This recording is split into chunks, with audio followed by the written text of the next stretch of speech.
नमस्ते दोस्तों, मैं योगेश माने आप सबका इग्नाइट एकेडमी में स्वागत करता हूं। दोस्तों, मैं कुछ दिन पहले वीडियो लेके आया था कि रेलवे के अंदर कुछ हलचल चल रही है और मुझे पूरा ऐसे लगता है कि अब आरआरबी की रिक्रूटमेंट होने वाली है। इसीलिए आपको प्रिपरेशन आपका जारी रखना जरूरी है। अभी से थोड़ा बहुत फोकसिव रहोगे, पैटर्न के बारे में जानकारी रखोगे, उस तरह से तैयारी करते रहोगे तो जब ऐड आएगी फिर पूरा फुल फ्लेश लग सकते हो।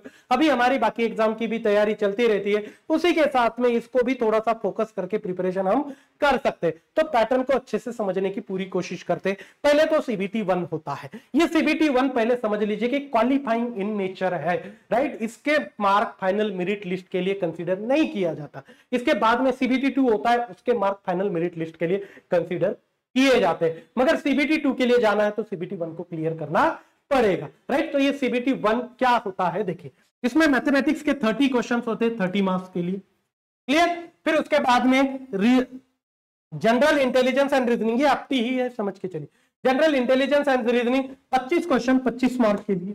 फिर जनरल अवेयरनेस 15 क्वेश्चन 15 मार्क के लिए। और साइंस वेरी इंपॉर्टेंट और very scoring subject 30 question 30 marks के लिए। इसे कुल मिला के 100 क्वेश्चन 100 मार्क्स के लिए पूछे जाते हैं और इंपॉर्टेंट पार्ट है, राइट। साइंस के तो ऊपर आपको अच्छे से फोकस रखना है, ये स्कोरिंग पार्ट है। अब अच्छे से स्कोर कर लोगे तो फिर सीबीटी 1 क्लियर, और सीबीटी 2 के लिए भी ये साइंस और जनरल अवेयरनेस ये कैरी फॉरवर्ड होता है, क्लियर। तो ये सीबीटी 1 है, 1/3 निगेटिव है, मेरिट लिस्ट के लिए कंसीडरेशन नहीं होता है, बस सीबीटी 2 के लिए हमें 1 को क्वालिफाई करना पड़ता है। आगे चलते हैं।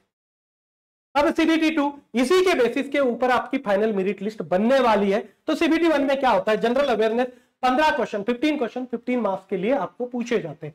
फिर उसके बाद में फिजिक्स और केमिस्ट्री, यहां बायो का कोई मेंशन नहीं है, फिजिक्स केमिस्ट्री के 15 क्वेश्चन 15 मार्क्स के लिए पूछे जाते हैं, क्लियर। फिर उसके बाद में computer application basics of computer science वगैरह ये समझ के चलिए, छोटे छोटे कंप्यूटर के क्वेश्चंस पूछे जाते हैं 10 क्वेश्चन 10 मार्क के लिए।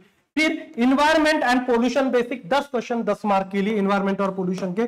फिर उसके बाद में टेक्निकल एबिलिटी 100 क्वेश्चन 100 मार्क के लिए। ऐसे कुल मिला के 150 क्वेश्चन 150 मार्क्स के लिए पूछे जाते हैं और इसी के बेसिस पे आपकी फाइनल मेरिट लिस्ट बनती है। यहां 1/3 निगेटिव होता है, वर्चुअल कैलकुलेटर अलाउड है, इसका मतलब कुछ न्यूमेरिकल भी पूछे जाने की पूरी गुंजाइश बनी है, राइट। अब इसमें मिनिमम कट ऑफ भी रखा गया है, जैसे कि जीएस के लिए आपको 40% मार्क बिल्कुल चाहिए ही चाहिए, राइट। फिर उसके बाद में ओबीसी और एससी के लिए आपको 30% मार्क चाहिए। फिर एसटी के लिए आपको लगभग 25% मार्क सीबीटी 2 में लेके आना है, तो ही आपको मेरिट लिस्ट के लिए कंसीडर किया जाएगा। इतने मार्क लेके आए इसका मतलब फाइनल सिलेक्शन होगा, कोई गारंटी नहीं, और फिलहाल के कंपटीशन में तो कोई होगा ही नहीं, क्लियर। ये तो बस मिनिमम क्राइटेरिया रखा है क्योंकि रेलवे अपना स्टैंडर्ड थोड़ा मेंटेन करके रखता है, क्लियर। अब बहुत सारे जगह ऐसी मिनिमम कट ऑफ को रखा जा रहा है, इसीलिए, क्लियर। कभी कभी टफ पेपर बने तो भी हमें इतने चाहिए, मगर इतना टफ जेई का पेपर बनता ही नहीं है, राइट। ऐसी मैं पूरी जानकारी आपको रेलवे के बारे में देते रहूंगा। पहले भी मेरे वीडियो आ चुके हैं, आगे भी आते रहेंगे, इसीलिए हमारे इस इग्नाइट एजुकेशन के प्लेटफॉर्म को आपको सब्सक्राइब करके रखना है। इंडिया में जितनी रिक्रूटमेंट आएगी मैं आप तक पहुंचाते रहूंगा। तो दोस्तों, यहां रुकता हूं। Thank you so much guys for listening, thank you so much.